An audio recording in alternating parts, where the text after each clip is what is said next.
이 다음 세대의 주제는 선교뿐만이 아니라 한국 교회와 또 우리 사회의 문제이기도 합니다. 그래서 제가 선교를 이야기하지만 선교 이외에 더 깊은 다른 부분도 같이 다루도록 하겠습니다. 한국 사회는 지금 고령화가 되어 있고 이 고령화는 유례없는 그러한 고령화입니다. 우리가 70년대 때 둘 만나 잘 살자 뭐 이렇게 했을 때에도 그때 보통 이렇게 출산율이 한 4 정도가 됐다고 그러더라고요. 3, 4 정도. 그래서 대부분 뭐 6남매 아니면 4남매, 3남매 이런 식이었죠.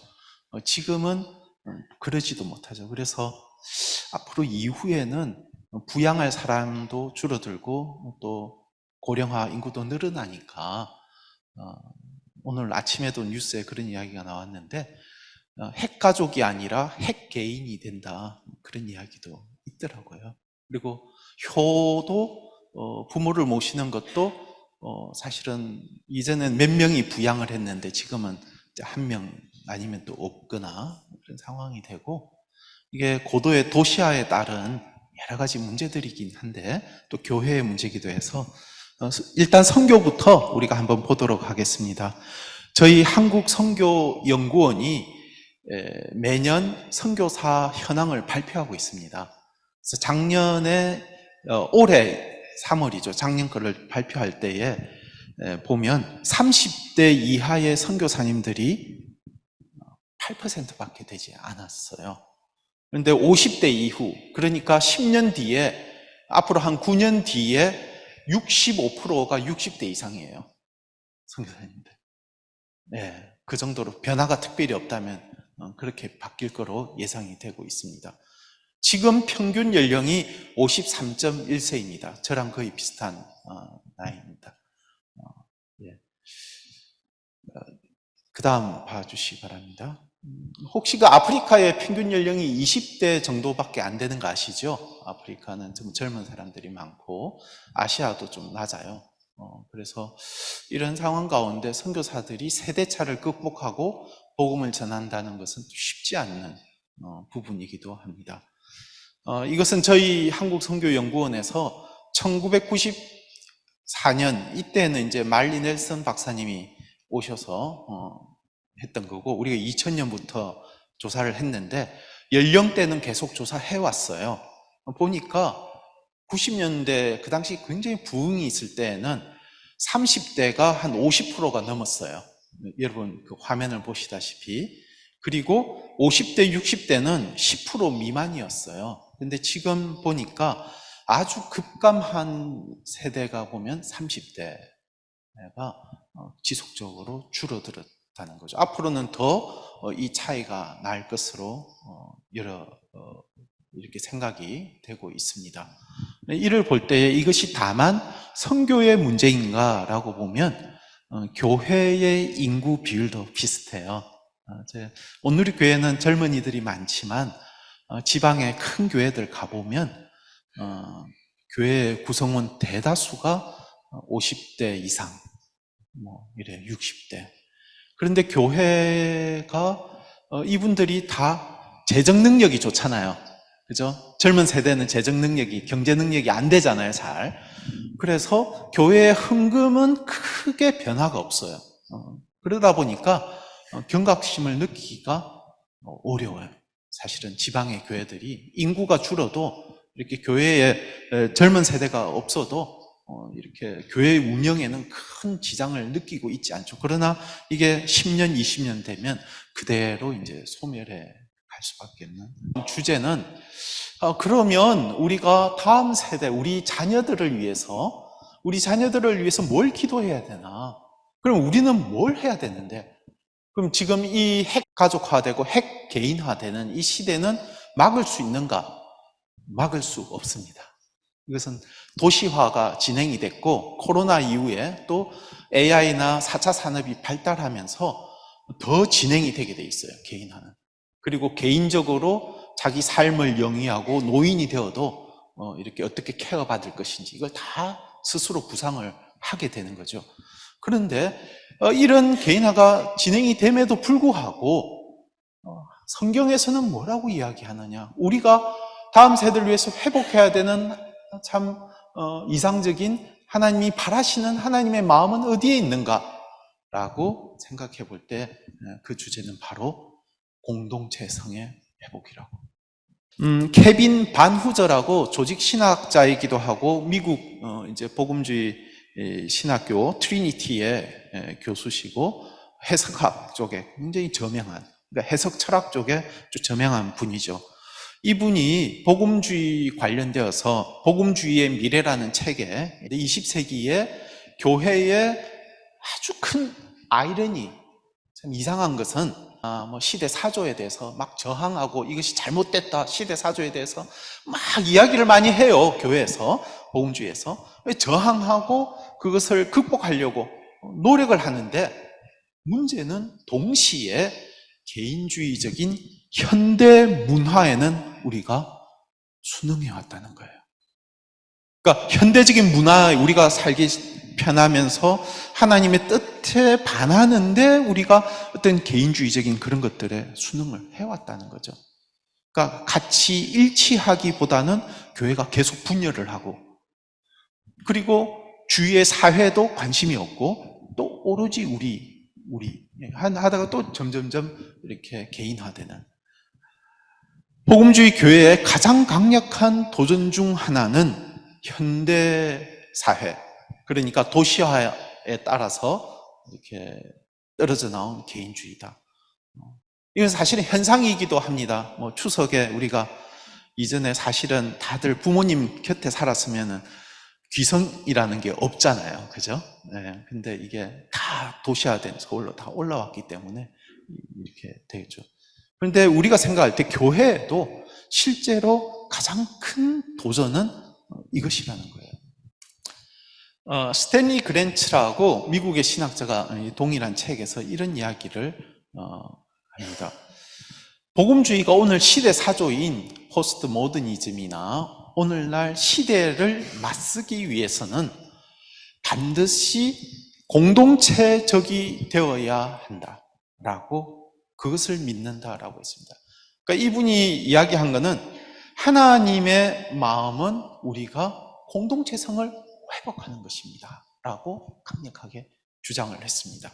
예, 이분은 피터 버그라고 그러니까 우리로 말하자면 사회를 연구하시는 분이에요.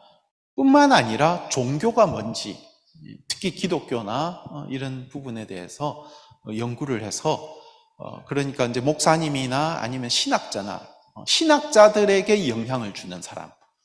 그러니까 이분은 어떤 세속화라든지 이런 주제를 다룰 때에 이분으로부터 많이 이제 이야기를 하게 됩니다. 이분이 이제 책을 썼는데 신성한 캐노피가 천막이라는 거예요. 신성한 천막, 이런 걸 했어요. 이게 뭔 말이냐 하면은 아주 오래된 전통에서는, 우리 아주 이전의 교회나 전통에서는 종교가 신성한 사회의 신성한 덮개의 역할을 했다. 다시 말해서 사회에서 가족, 역할, 친구, 신념, 이런 아내, 남편, 이런 것을 규정한 게 아니에요. 아주 이전 시대에는 종교가 가족을 정의해주고 역할을 어떻게 해야 되는지, 또 사회에서 친구는 어떤 것인지, 사랑은 무엇인지, 사랑이 뭔지, 아주 기초가 되는 우리가 지금 많이 지키려고 하는 그 신념들에 대해서 사회의 질서와 의미를 종교가 부여해줬다는 거예요. 꼭 기독교뿐만이 아니라 각 종교들이. 그런데 지금은 개인화되고 세속화되는 이 현대의 결과 가운데에서 신성한 이런 덮개가 이제 사라지게 되는 거죠. 이것을 우리가 어떤 힘이 있는 어떤 한 단체가 정하기도 하고, 아니면 또 서로 막 이렇게 사회가 변하면서 변해가기도 하고, 이러한 상황 가운데 있습니다. 그러니까 지금 우리가 살아가고 있는 지금 이 사회 속에서 보면 이전과 매우 다르다는 현상을 볼 수 있죠. 그 중심에 뭐가 있느냐? 개인주의가 있다는 것이죠. 그 다음 보도록 하겠습니다. 그래서 캐나다의 유명한 세속주의라고 하면 이분의 이제 책을 가지고 하는데, 세속시대라는 책을 쓰신 분이에요. 이 찰스 테일러라는 분이 이렇게 전통적인 자아의 개념은 이렇게 다공성자, 그러니까 엄청나게 스펀지처럼 구멍이 송송송송 뚫려 있는 자아 있잖아요. 그 자아라는 거죠. 그러니까 내가 나를 구성하는 게 아니라 엄마가 뭐라고, 어머니가 나에 대해서 뭐라고 말을 하고, 친척이 나에 대해서 뭐를 하고, 사회에서 뭐라고, 교회에서 이야기하고, 이런 것이 흡수가 되는 거예요. 흡수가 되어서 공동체의 일원으로서, 그러니까 한마디로 말하면 타인과 소통하여 흡수하는 자아였다는 거죠. 이게 뚫려 있는 다공성 자아였습니다. 그렇죠?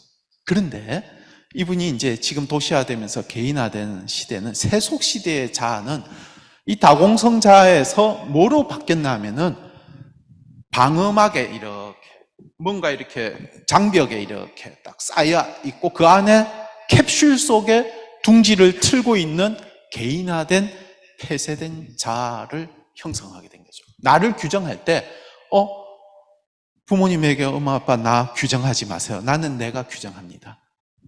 그렇게 이야기를 하는 거죠.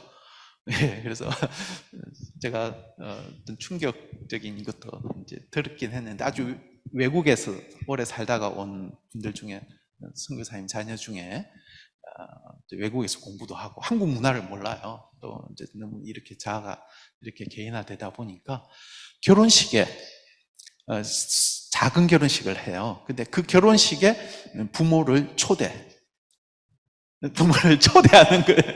그러니까 이제는 부모가 그걸 준비를 하고 막 이렇게 도와주고 이러잖아요. 그게 아니라 모든 걸 자기가 준비하고 부모님을, 그죠? 이게 손님으로 초대를 하는 거예요. 그래서 부모님은 초대되어서 너무 감사하다. 영광스럽다.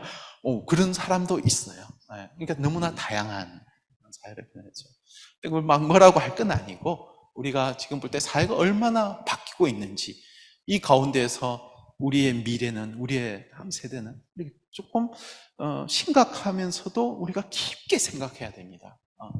다음 넘어가도록 하겠습니다. 그래서 공동체도 우리가 사실은 방음막 속에 쌓여 있을 수가 있습니다. 이게 개인화된, 폐쇄된 개인처럼 공동체도 그럴 수 있어요. 이분 책은 참 너무나 귀한 책인데 절판이 됐어요. 저희 해외 선교에서 또 이제 여자 교수님이 번역을 하신 건데, 영광스러운 상처. 선교지에 가서 이렇게 상처들이 생기죠. 스트레스로 인해서. 그 상처들이 어떤 역할을 하는지, 어떻게 극복해야 되는지, 이 사실은 우리의 일반적인 신앙생활과도 연관이 있습니다. 그래서 이분이 인터서버 선교사였는데 아주 이제 노인되어서 이렇게 글을 많이 쓰셨어요. 이분이 쓴 그 영광스러운 상처 속에 이런 이야기가 있어요. 서브컬처라고 하위 문화, 그러니까 속문화라고 하는데, 선교사가 현장에 왔어요. 그러면 선교 현장에 가니까 언어도 잘 안 돼요. 그리고 주변이 조금 두렵잖아요. 두렵고 어떻게 생활해야 될지, 이게 문화적으로 너무나 다르니까 거기에 계신 몇몇 선교사님들하고 같이 이제 교류를 하면서 위안감을 얻게 되죠. 그러면 같이 식사 교제도 하고, 뭐 같이 시장도 같이 가고, 또 뭐 새로운 주제에 대해서 이야기하고, 어떤 사건에 대해서 이야기하고, 이렇게 같이 서로 돌보면서 살게 되죠. 그런데 그러다가 보니까 이 소집단이 뭉쳐 살면서 선교지의 외부의 사회, 큰 집단하고는 분리가 되는 거예요. 이해가 되시죠? 예. 이게 뭐 군대처럼 뭐 그렇게 되는 거죠. 저는 그런 걸 몇 군데 경험을 했었어요. 형성되는 일종의 집단적 사고와 행동을 의미합니다. 그 안에 생긴 문화라는 거예요. 선교사의 속문화는 그들 안에서 서로가 격려가 됩니다.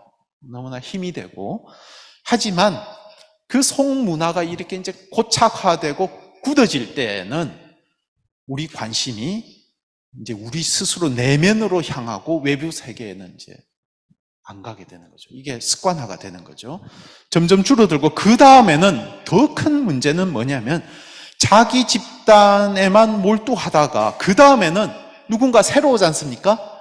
새로 오면 우리 사고방식과 문화를 강요하게 되는 거예요. 이게 이게 맞는 거야. 그러니까 새롭게 볼 수 있는 눈들을 다 가려버리는 거죠. 그러니까 그 다음에 있는 그 지속성, 그러니까 다음 세대, 그 선교지에서의 다음 세대죠. 그 다음 세대로의 지속 가능하게 만드는 것을 소멸시켜버려요. 무서운 거죠. 그러니까 우리가 다음 세대를 생각할 때에 우리가 외부의 시선, 외부에서 우리의 공동체를 향하여서 누군가가 이야기하는 것을 겸손하게 주님의 말씀으로 받아들일 수가 있어야 됩니다. 그게 이제 성찰 능력인데 그것이 사라지는 날 우리에게 큰 재앙이 닥치게 되는 것이죠. 사실은 예루살렘 교회가 주류 교회였습니다. 그죠? 메인 주류 교회였죠. 그러나 그 예루살렘 교회의 문화는 어떤 문화였습니까? 유대 문화였어요. 음식, 나는 지저분한 사람, 이방 사람들하고 식사 같이 못해. 저 사람들 어제 돼지고기 먹었을 거야. 어제 뭐 이렇게 주님이 먹지 말라고 한 거 먹었을 거야. 그리고 더러운 어떤 부정결할 거야. 어떻게 나는 주님 말씀을 지켜야 돼. 하나님이 이전에 우리 주신 문화 중요해. 예수님이 가져온 그 새로운 것을 이렇게 생각하지 못하고 자기 문화를 주장을 하다가 예루살렘 그 사도행전 15장 보면 사실은 목매어 죽인 것과 피째 먹지 말라는 것은 또 다른 율법이 아니라 적어도 너희가 같은 한 공동체로 있을 때 식사 가운데에서 식탁 가운데 같이 앉을 수 있는 서로 간의 양보의 지점이에요. 그러니까 이방인들은 그렇게 그것만은 지키면 유대인들이 같이 하지 않을 수 있겠는지 않느냐. 유대인들도 이방인들이 그것만 지키면 너희가 같이 한 공동체로 서지 않을 수 있겠느냐. 이걸 한 거죠. 그래서 성령님께서 인도해 주신 겁니다. 그런데 그럼에도 불구하고 예루살렘 교회는 자기 문화 속에 갇혀버렸어요. 몇몇 사람이 안디옥의 이방 교회에 복음을 전하고 그러다가 결국 AD 70년, 주 70년에 로마가 쳐들어와서 예루살렘 성전이 다 무너지고 예루살렘에 있는 기독교인들이 작은 도시로 다 이동해요. 그러다가 작은 단체가 되다가 없어져 버렸어요. 없어져 버렸어요.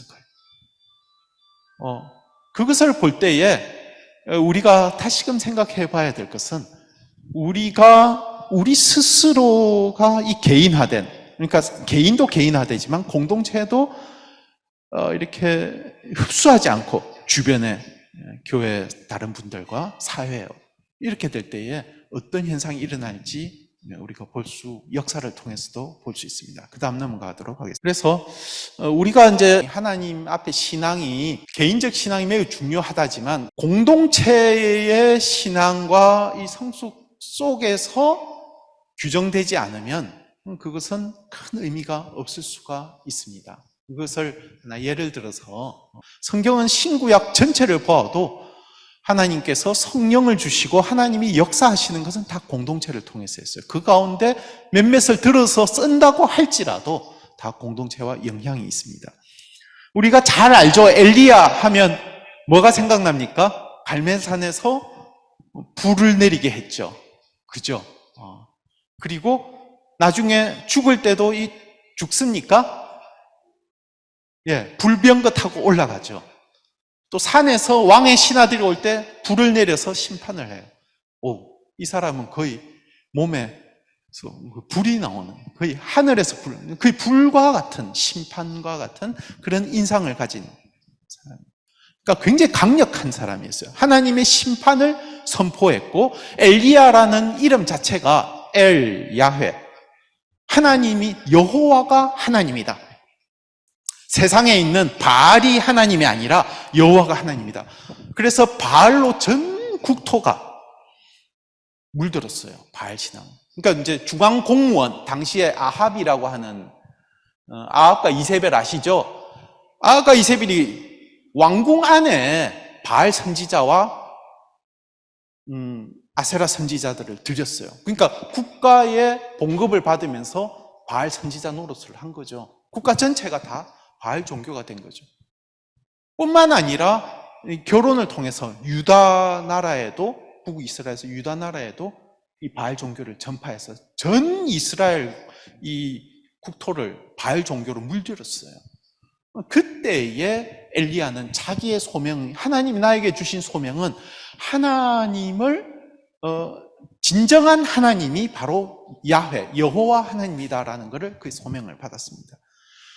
하지만 그가 생각했던 소명은 자기가 하나님이 주신 이 바알을 다 격퇴하고 이스라엘 백성을 하나님께로 되돌리는 모든 책임과 모든 시작과 끝, 이 모든 것이 자기에 있다고 믿었어요. 그러니까 모든 것을 부어서 헌신할 수 있었죠. 하지만 그가 실패했던 것은 하나님의 비전을 발견하지 못했던 거예요.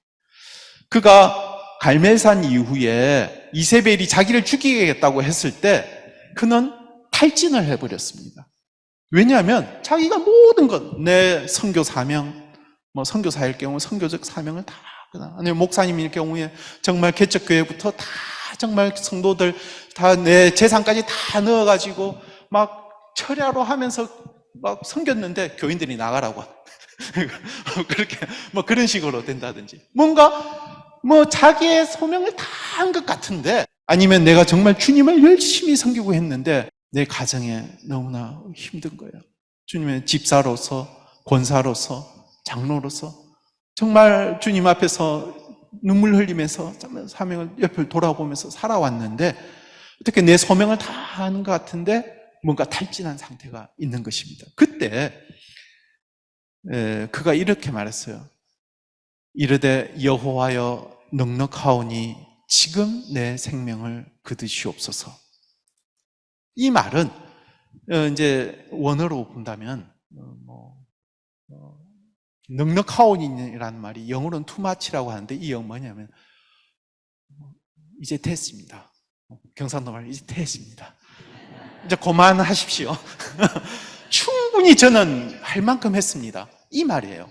라브라는 말. 넉넉하니 이제는 더 할 것도 없고 이제는 다음을 볼 때에 아무것도 눈에 보이는 것도 없고 제가 볼 때는 더 할 것도 없습니다. 이제는 이제는 내가 죽는 것 말고는 하나님 내가 더 기도해가 뭐 하겠습니까?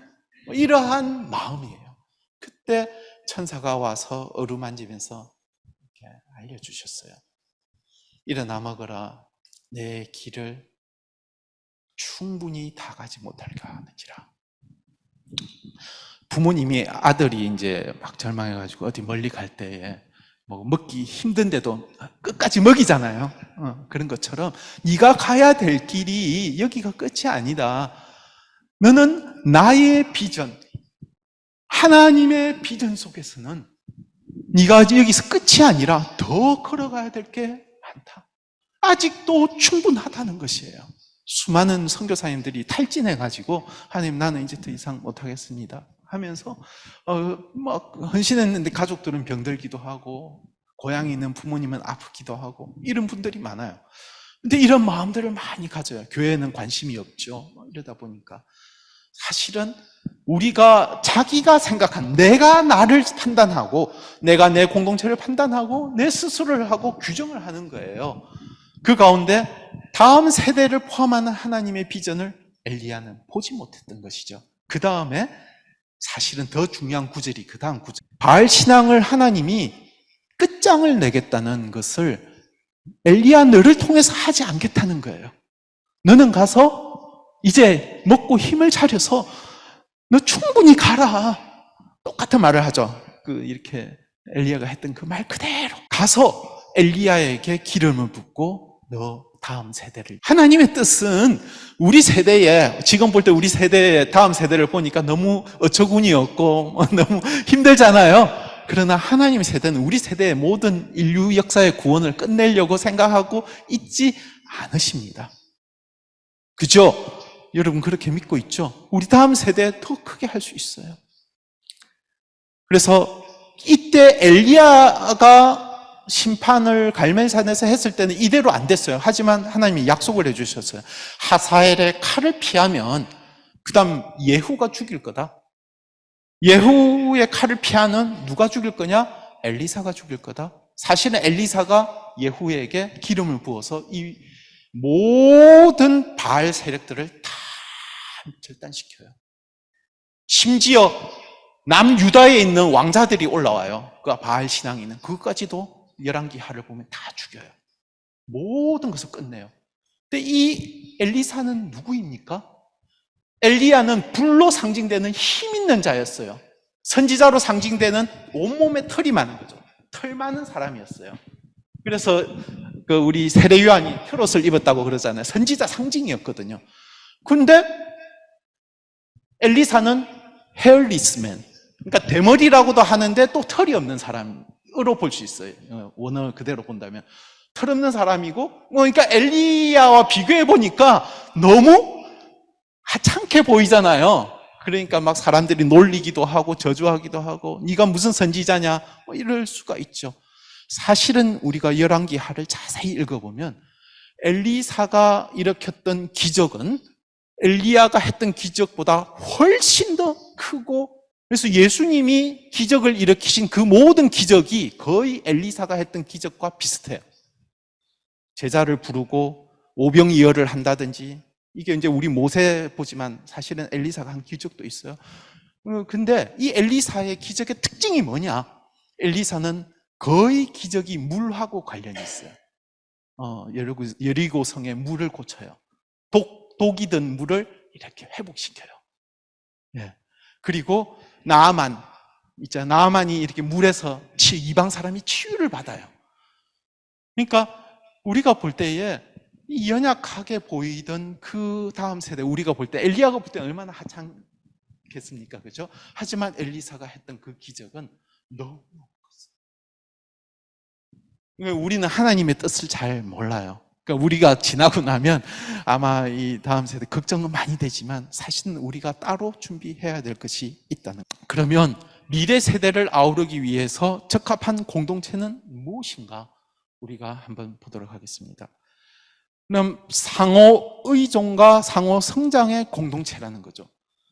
그러니까 바울의 공동체를 연구한 로버트 뱅크스라는 분은 이렇게 이제 바울의 공동체 사상에서 이렇게 이야기를 하고 있습니다. 공동체의 목표가 지체들 사이에 이 교류하는 것에 있는 것이 아니라 사실은 모두가 함께 성장하는 것에도 있다는 거죠. 따라서 성숙한 개인을 이루는 뿐만이 아니라 성숙한 공동체를 이루는 상호 성장을 목표로 한다고 합니다.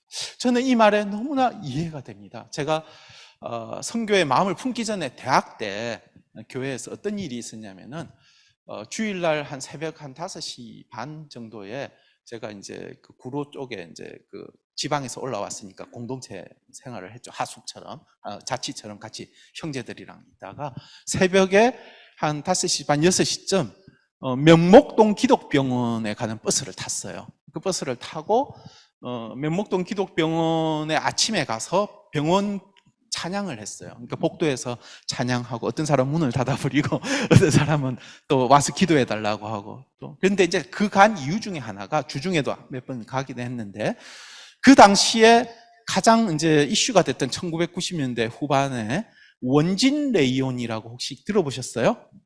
원진 레이온 사고가 있었죠. 이렇게 우리 양말 같은 거 만들고 원진 레이온 회사에서 이 독가스를 흡입해서 직원들이 중환자에서 이걸 꽂고 있어요. 다 죽어갔어요. 근데 그 중에 믿는 분들이 많았죠. 근데 어떤 분들은 이제 이걸 쓰고 있고 어떤 분은 몇 명은 또 이제 앉아서 예배를 드릴 수 있었죠. 근데 그 분들이 마음이 막 죽을 듯이 변해요. 어떤 날은 막 좋았다가 어떤 날은 막 힘들게 하다가. 근데 그러니까 저는 그분들을 같이 이제 섬긴다고 섬겼는데, 근데 그때를 돌이켜 보면은 제가 삶과 죽음 그 속에서 제가 그분들보다 신앙이 더 낫지도 않았고 또 그 하나님 앞에서 절망 가운데 죽음 앞에서 늘 기도하면서 이렇게 생존을 위해서 그렇게 생각하면서 믿음을 지키려고 했던 것. 우리가 공동체 내에서 서로를 막 이렇게 한다고 내가 뭔가 나아서 돕는 것이 아니라 연약한 자를 돕는다고 하지만 하나님께서는 사실은 엘리야처럼 이 뒤에 하나님의 계획 속에서 우리를 성장시켜가는 거예요, 서로를. 근데 우리는 생각할 때에 참 그런 부분들에 우리 개인적인 생각으로, 개인주의적인 생각으로 잘못 생각할 수가 있다는 거죠. 사랑 안에서 스스로 세워간다는 거예요. 너무나 안타까운 것은 오늘날 시대의 교회 공동체가 점점점 허약해지고 빈약해진다는 데 있다는 거죠. 원인들이 어디에 있습니까? 서로 도움을 받지 못하고 연결되지 못하고 결합되지 못하고 사랑 안에서 우리가 하나님께서 역사하시도록, 예수님이 역사하시도록 사랑 안에서 우리가 행동하지 않는다는 거죠. 이렇게 될 때에는 공동체와 우리의 다음 세대에 희망이 없어질 것입니다. 따라서 우리는 뮤추얼한 상호, 서로 상호 의존을 해야 된다는 거죠. 뿐만 아니라 상호 성장한다. 일방적인 것이 아니에요. 주님이 보시는 공동체는 하나님의 형상이 회복되는 공동체인데 하나님은 삼위일체의 관계예요. 그러니까 서로 상호 침투를 하세요. 전문 신앙용어로 페리코레시스라고 해요. 삼위일체를 가리켜서 서로 아버지와 아들 상호 침투한다는, 서로 존중하면서 하는 그 관계라는 거죠. 그 관계 속에서 이마고데이, 하나님의 형상을 인식할 수 있는 유일한 방법은 사랑의 공동체 관계를 이루는 것이다 라고 스탠리 그랜츠는 이야기하고 있습니다. 다음 넘기도록 하겠습니다. 그러면 이 상호 공동체는 사실은 장벽과 경계가 허물어지지 않으면 되지가 않는 거죠. 근데 이 장벽에는 우리가 이제 성경을 다시 신약성을 마태복음부터 한번 쭉 보시면 마가복음이 사실은 가장 먼저 쓰였다고 볼 수 있습니다. 그래서 마가복음부터 이 계시록까지 자세히 읽어보면 항상 경계에 서 있는 게 있어요. 그 경계가 누구냐 하면은 작은 자, 형제 중 가장 작은 자, 가난한 자, 죄인, 약한 자들이 그 경계에 있어요. 근데 각 복음서마다 그 경계를 넘어가는 것을 이야기하고 있습니다. 마태복음 보면 이렇게 이야기하죠. 교회 공동체가 에클레시아가 처음 쓰이는 곳이고 공간복음에서 유일하게 여기만 써요. 마태복음에. 교회 공동체가 이제 생길 때에 가장 중요한 것이 이것이었던 거죠. 너희가 내 형제 중에 지극히 작은 자 하나에게 한 것이 곧 예수님이 나에게 하시니라. 그 말은 지극히 작고 연약하고 나 올 때마다 이 조언은 보기 싫어. 너무 와가지고 막 자꾸 막 보험 이야기도 하고 막 힘들게 하고 뭐 그런 분들이 있죠. 죄송합니다. 그 제가 특정 직업을 해서 그게 아니라 또 자기 어려운 거 막 이야기하고 예. 그 다음에 뭔가 자기만 아픈 것처럼 막 하고 이러는 이제 연약한 자들이 있죠. 그러나 그 작은 자는 신학적으로 이렇게 이야기할 수도 있어요. 그리스도가 존재하는 것을 담는 그릇이다. 담지자다. 우리의 성숙한 신앙을 가진 자라면 반드시 그렇게 생각을 해야 됩니다. 그래서 쉽게 말하면 작은 자들 가운데 현존하시는 그리스도다. 사실은 복음의 역사를 보면 연약한 자가 오히려 중심이 되었고 그것을 통해서 퍼져나갔어요. 복음서를 제가 이제 해석학도 제가 선교지에서 가르쳤기 때문에 복음서 연구를 많이 했습니다. 그 가운데 마태복음은 보면 형제 중 가장 지극히 작은 자가 중심이 되어요. 그런데 마가복음을 보면 부정결한 이방이나 소외받는 변두리 지역이 중심이 돼요. 마가복음에 보면 모든 기적은 소외받은 갈릴리에서 일어나요. 요한복음은 예루살렘에서 일어나지만 갈릴리에서 일어나요. 예루살렘에서는 기적이 안 일어나요. 오히려 예루살렘에 와서 예수님 성전 청소를 하고 오히려 심판을 하세요. 그러니까 오히려 부정결한 자가 정결함을 받다고 칭함을 받고 정결한 자는 부정결한다고 칭함을 받아요. 다시 말해서 바리새인들이 손 씻는 거 가지고 구전을 따라서 손 씻고 막 음식 먹는 걸 가지고 들어가는 게 더럽게 하지 않고 너희 마음속에 있는 게 더럽다라고 마가복음에 이야기하면서 수로보니게 여인, 수리아 페니게 여인, 그러니까 이방 중에 굉장히 더러운 곳의 지방이죠. 우상성 뿐만 아니라 자기 딸이 귀신 들렸어요. 더러운 귀신까지 들렸어요. 이분을 깨끗하게 낫게 해줘요. 그리고 예수님이 특히 마가복음에서는 부정결한 방법으로 치유를 하십니다. 침을 뱉어요. 유출물이죠. 그죠? 유출물로 눈을 뜨게 해요. 침을 뱉어서 맹인의 눈을 뜨게 해요. 뿐만 아니라 거지 바디메오, 더러운 자의 아들 타메, 그러니까 히브리 말로 더러운 거지죠. 더러운 자의 아들. 뭐 티메우스의 이름과 비슷하지만 이름상 이렇게 볼 수도 있죠. 그러니까 그것도 깨끗하게 해요. 뿐만 아니라 달리다굼, 우리가 보는 죽은 자를 손으로 만져서 일으켜요. 소녀, 유출병이 있는 12년간 유출병이 있는 여인도 낫게 해요. 그 유출병이 더럽잖아요. 근데 그거 다 접촉을 통해서만 해요. 이거를 볼 때에 그 당시에 정말 나는 이것만은 안 돼, 우리 공동체에는 이것만은 안 돼 라고 하는 그룹이나 사람들까지도 사실은 복음은 왜? 마가복음에서는 이렇게 말해요. 성령님은 거룩한 영이다. 주의 영은 거룩한 영이다. 그래서 마귀가 그런 이야기를 해요. 사단이 주의 거룩한 영 왜 여기 오셨습니까? 그런 이야기를 해요. 그러니까 거룩한 예수님으로부터 오는 영이 거룩한 영이기 때문에 모든 것을 치유하신 거지, 우리가 문화적으로 내가 생각하는 이 더럽고 판단 이거로 오히려 이분들은 이걸 통해서 자기의 특권을 누렸어요. 뭐 남을 판단하는, 너는 그 더러워 오지 마 뭐 하는 이거로. 왜요? 성전에 앉아서 더러운 소나 더러운 동전이 있으면 다 깨끗한 돈으로 바꾸라고 하는 거예요. 이 정결 시스템으로 자기를 채운 거죠. 그러니까 연약한 자들이 못 오게 한 거예요, 주님 앞에. 그러니까 성전을 뒤엎어버리신 게 예수님. 이게 마가복음 중에 하나입니다. 누가복음은 어떻습니까? 소외받는 죄인들을 다 의인이라고 불러요. 의인은 다 죄인이라고 불러요. 그러니까 의인이라고 여겼던 이 바리새인들, 그리고 죄인들하고 식사도 함께 못 하잖아요. 근데 예수님 식사에 초대를 합니다. 얼마나 귀한 거예요.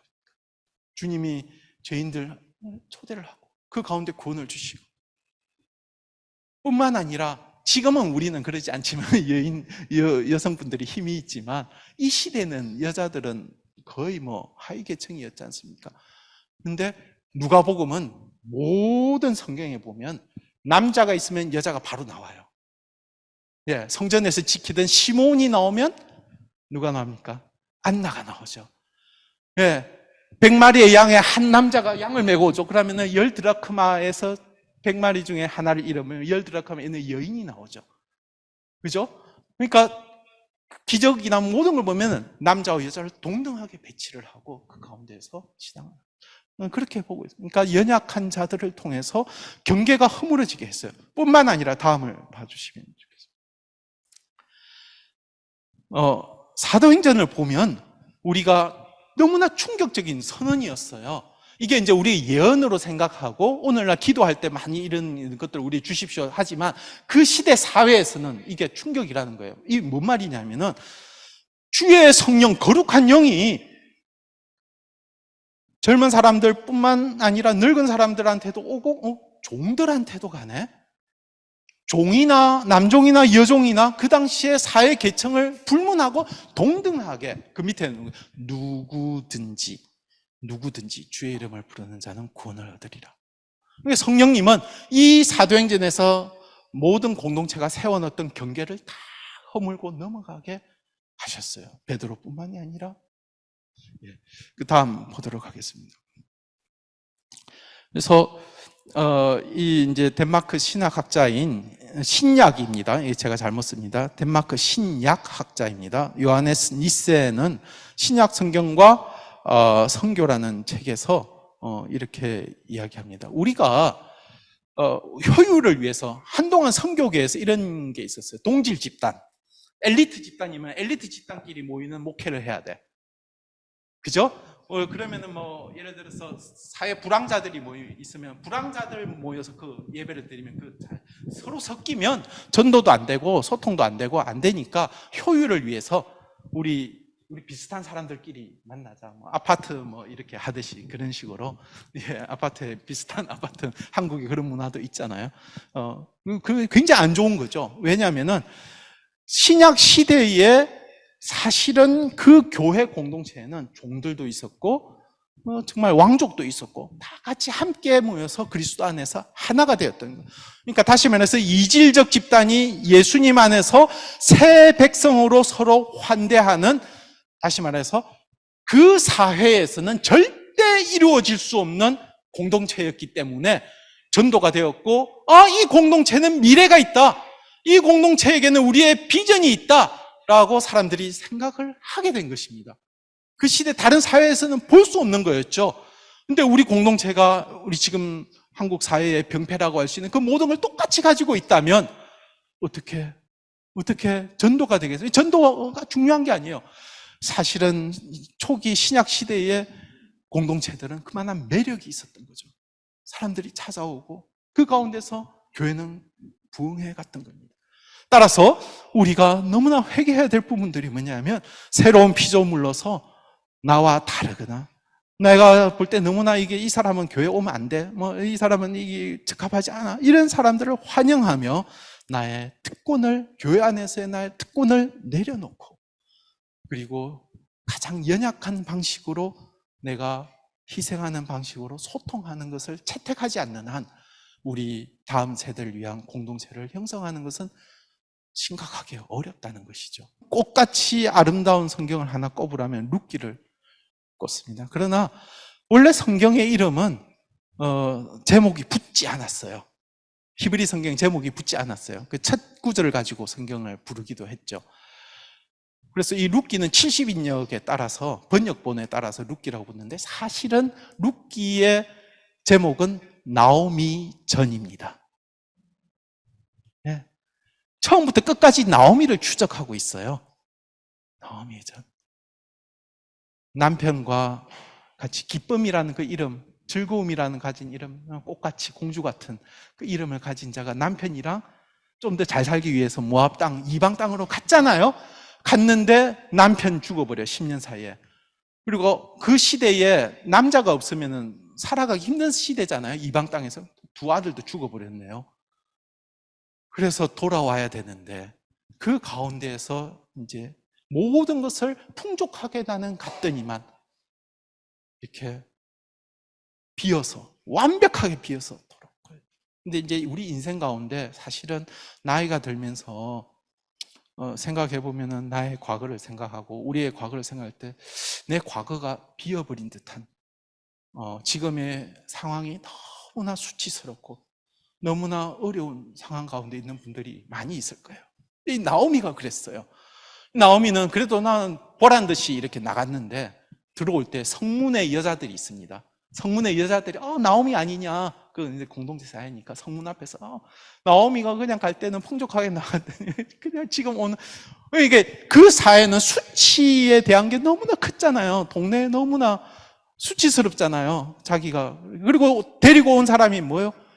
이방 여자를 또 데리고 왔네요. 과부, 이방 여자 과부 룻을 데리고 왔. 이 어떻게 살아간다는 말입니까? 이 가운데에서 우리가 성경이 가리키는 부분이 있어요. 이 나오미는 오면서 들어오기 전부터 그가 기대했는 게 있어요.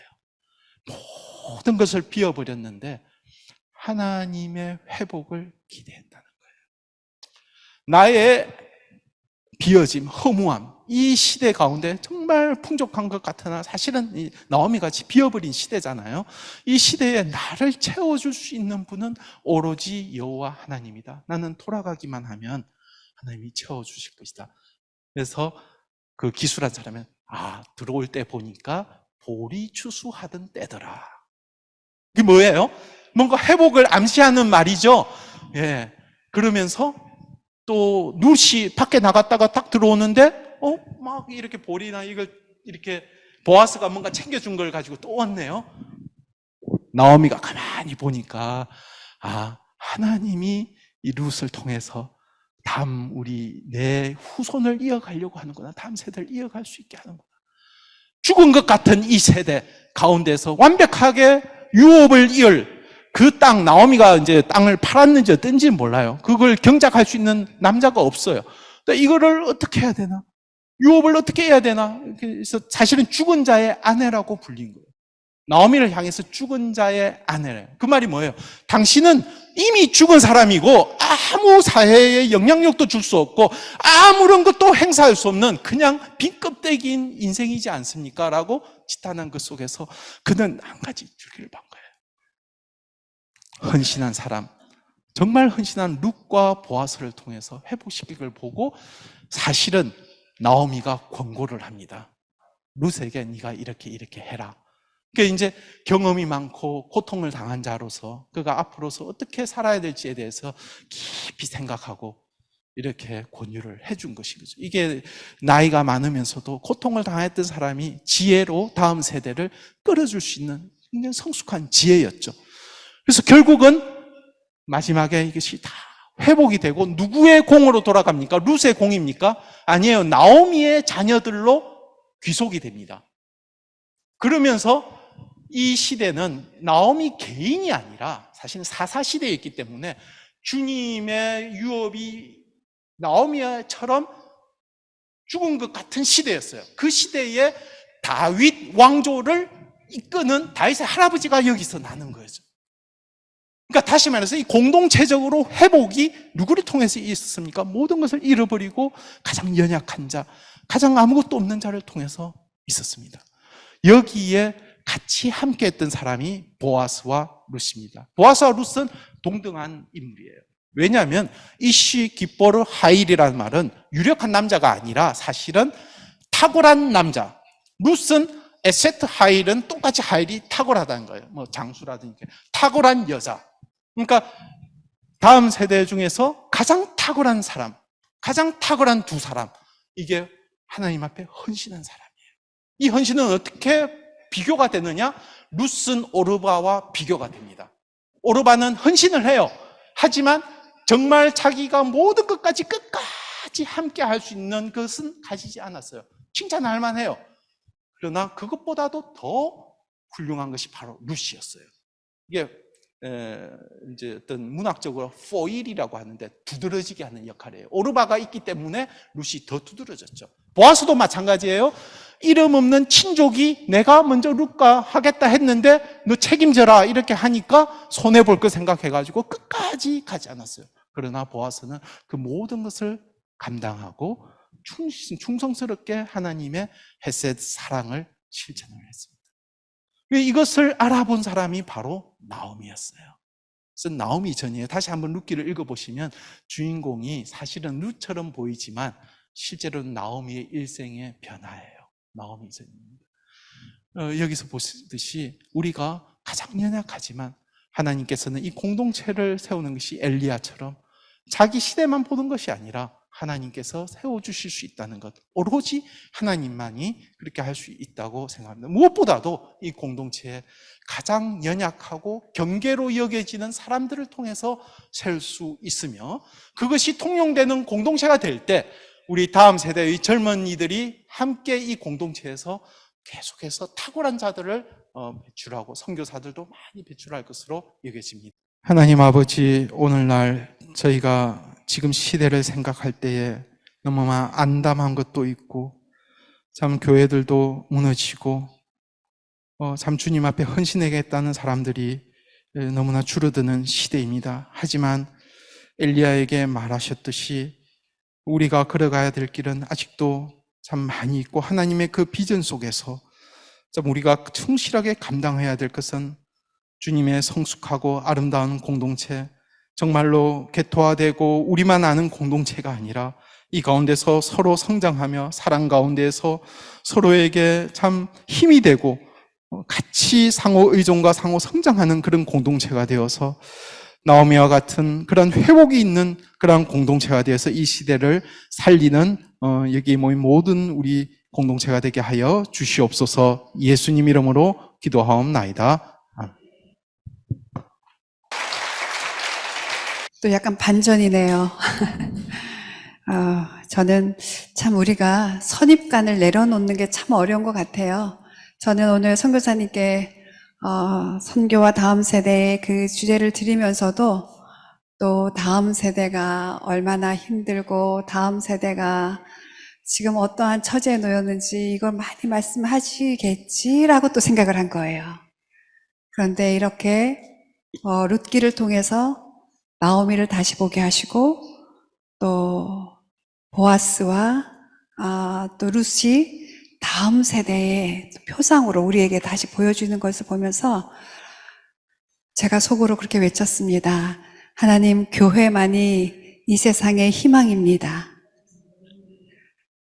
아니, 교회가 아니라 교회 안에 있는 하나님의 공동체만이 이 세상의 희망입니다. 다르게 말하면 우리가 부름받은 우리가 하나님을 경외하는 우리가 이 나라와 이 민족을 위해서 다음 세대를 위해 기도하는 우리가 교회의 희망이고 세상의 희망입니다 라는 것을 저는 소리치면서 올라왔습니다. 계속 룻과 보아스와 나오미를 생각하면서 또 엘리야와 엘리사를 생각하면서 여러분 기도하시면 좋겠습니다. 하나님, 그 거룩한 다음 세대들로 인하여서 하나님의 나라가 그곳에 세워지게 하여 주시옵소서. 하나님, 예수 그리스도의 십자가만이 하나님 막힌 장벽을 허물고 화평케 되는 능력인 줄 믿습니다. 오 주님, 이스라엘과 하마스 간에 예수 그리스도의 이름에 능력이 나타나게 하여 주시옵소서. 성령의 바람이 불게 하여 주시옵소서. 특별히 하나님 메시아닉 유대인들을 주님의 이름으로 축복하며 기도합니다. 그들이 더 이상의 하나님 사상자가 없도록 그 나라를 지키기 위하여서 전쟁에 참여하고 있지만 하나님을 구하며 기도하며 하나님 그 아버지 최전선에 서서 싸우고 있습니다. 오 주님, 전 세계가 이 땅을 향하여 바라보고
자녀들을 구별하여 주시옵소서.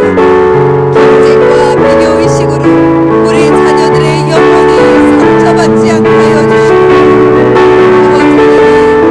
오직 말씀을 기준으로 삼으며 말씀으로 치유받고 말씀으로 앞으로 나아갈 길을 아버지 찾아가는 우리 자녀들 되게 하여 주시옵소서. 주님, 이 시간 선교사님들을 위하여 기도합니다. 본부 사역을 하는 선교사님들이나 현장에서 선교하고 있는 선교사님들이나 또 그 선교사님들을 위하여 중보하는 중보자들을 위하여 이 시간 주님 앞에 간절히 간구합니다. 특별히 오랜 기간 선교 사역을 하면서 지치고 힘든 가운데서 말 못할 어려움에 처해 있는 선교사님들과 그 가정을 주님께 올려드립니다. 위로하여 주시옵소서. 다시 말씀하여 주시옵소서. 돕는 사람을 붙여주십시오. 엘리야가 지치고 힘들었을 때 다시 일으켜 주셨던 것처럼 하나님, 그들을 다시 일으켜 세워주십시오. 다시 비를 내려주시옵소서. 다시 돕는 손길을 보내주시고, 아니 홀로 있을 때조차 하나님의 임재를 경험하며 오 주님 영원한 생명을 얻는 것으로 기뻐하는 우리 선교사님들 되게 하여 주시옵소서. 아버지 하나님, 현장에 있든지 본부에 있든지 아니 본부 사역조차도 하지 못하고 외롭게 있든지 하나님께서 그들에게 주신 그 사명은 영원한 것입니다. 하나님, 아버지 하나님 감당하게 하여 주시옵소서. 오 주님, 우리가 오늘 보았습니다.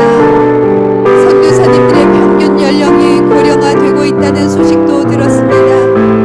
그러나 하나님, 또 아프리카에서는 많은 젊은 세대들이 아버지 일어나고 있다는 소식도 들었는데, 하나님, 아프리카에서 젊은 세대들이 많이 일어났지만 이들에게 하나님 사명을 줄 하나님의 사람들이 필요합니다. 목회자들이 필요합니다. 이들을 위하여 돕는 손길들이 필요합니다.